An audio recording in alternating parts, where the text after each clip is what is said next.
Cookie Monster is a blue Muppet character on the PBS HBO children's television show Sesame Street. He is best known for his voracious appetite and his famous eating catchphrases, such as "Me want cookie" as his name suggests. His preferred food is cookies, though he eats almost anything, including inedible objects. Chocolate chip cookies are his favorite kind. His speech is often grammatically non-standard. For example, he always uses me to refer to himself in place of I, my, and mine. Despite his voracious appetite for cookies, Cookie Monster shows awareness of healthy eating habits for young children and also enjoys fruits and vegetables.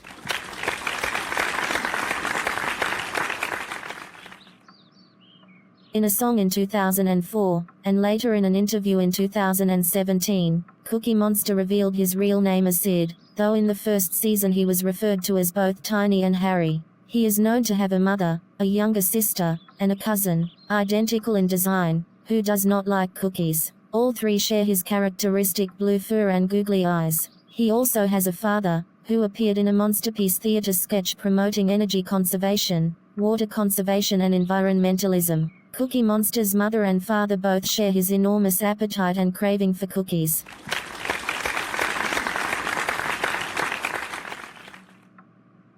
The book Jim Henson's Designs and Doodles explains Cookie Monster's origin as follows. In 1966, Henson drew 3 monsters that ate cookies and appeared in a Canadian General Foods commercial that featured 3 crunchy snack foods, Wheels, Crowns and Flutes. Each snack was represented by a different monster. The Wheel Stealer was a short, fuzzy monster with wonky eyes and sharply pointed teeth. The Flute Snatcher was a speed demon with a long, sharp nose and windblown hair. The Crown Grabber was a hulk of a monster with a Boris Karloff accent and teeth that resembled giant knitting needles.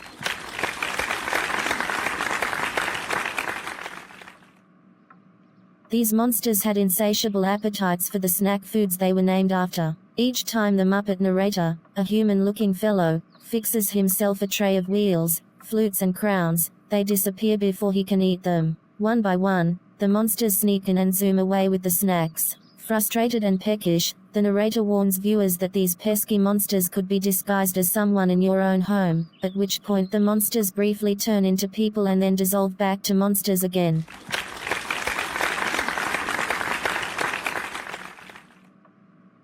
As it turns out, these commercials were never aired, but all 3 monsters had a future in the Muppet cast. The Crown Grabber was used in a sketch on The Ed Sullivan Show, in which he ruins a girl's beautiful day. Known from then on as the Beautiful Day Monster, he made a number of appearances on Sesame Street and The Muppet Show. The Flute Snatcher turned into Snake Frackle, a background monster from The Great Santa Claus Switch and The Muppet Show.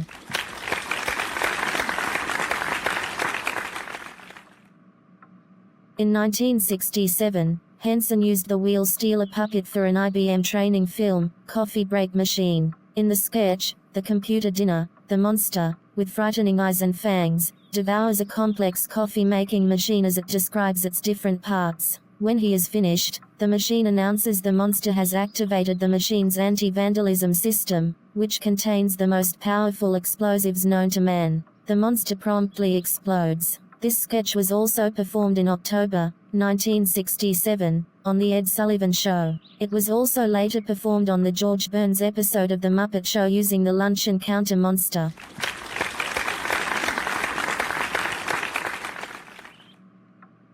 Two years later, Henson used a similarly designed and equally hungry monster for 3 commercials selling Munches, a Frito-Lay potato snack.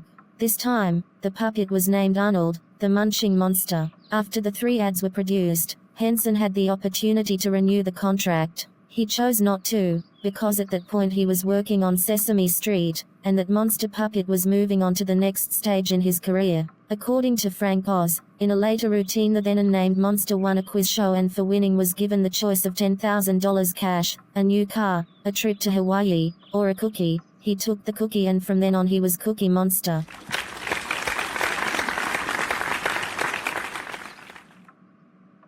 Cookie Monster, still unnamed, made his Sesame Street debut in the first episode, interfering with Kermit the Frog's famous W lecture by eating a model W bit by bit. He turns it into an N, a V, and finally an I, to Kermit's frustration. He then tries to eat Kermit.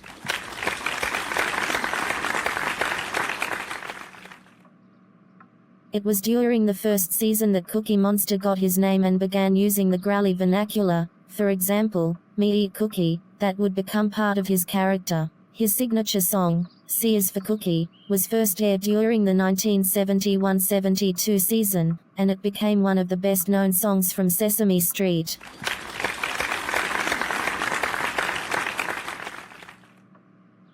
Over the years, different approaches to the cookies have been tried. The cookies must be thin and soft so they shatter satisfactorily, preferably into many pieces. They must also not make a mess on the expensive puppet. The ones made of rice crackers crumbled well, but the crumbs tended to stick to Cookie Monster's fur. Artificial foam cookies did not look like cookies when they broke apart. In 2000, Lara MacLean developed a fat-free cookie recipe with no added sugar. The main ingredients are dry pancake mix, puffed rice, grape nut cereal, and instant coffee, for color, mixed together with water and decorated with brown hot glue, to look like chocolate chips or raisins. The glue is inedible, and the edible parts of the cookie do not have an appealing flavor.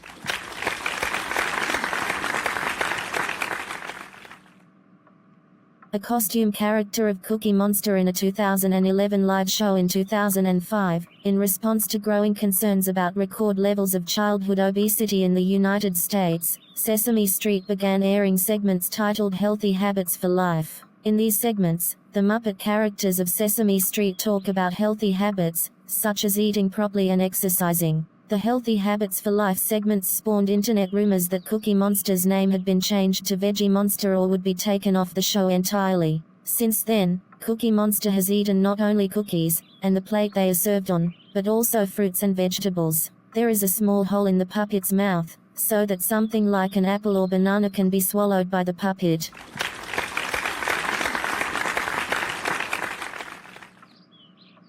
In a 2007 appearance on Martha Stewart's TV program, Cookie Monster explained his new philosophy that cookies are a sometimes food.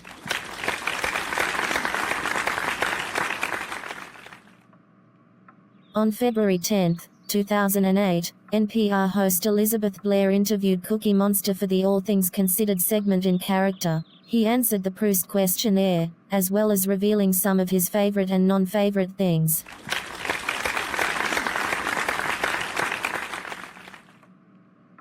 In a June 19, 2008, appearance on The Colbert Report, Cookie Monster again explained that cookies are a sometimes food. Colbert had asked agitatedly why Cookie Monster had abandoned the pro-cookie agenda and thus caused fruit to become the favorite snack of American children, according to a study Colbert had heard. Colbert criticized Cookie Monster for not wearing a cookie lapel pin. Cookie Monster also claimed to have crazy times during the 70s and 80s, referring to himself as the Robert Downey Jr. of cookies. After eating a cookie to prove he still likes cookies, Cookie Monster asked if the Peabody Award, a round medallion on a small pedestal, was a cookie. When Colbert returned to speak to Cookie Monster at the end of the show, the award had disappeared and Cookie Monster was wiping his mouth with a napkin.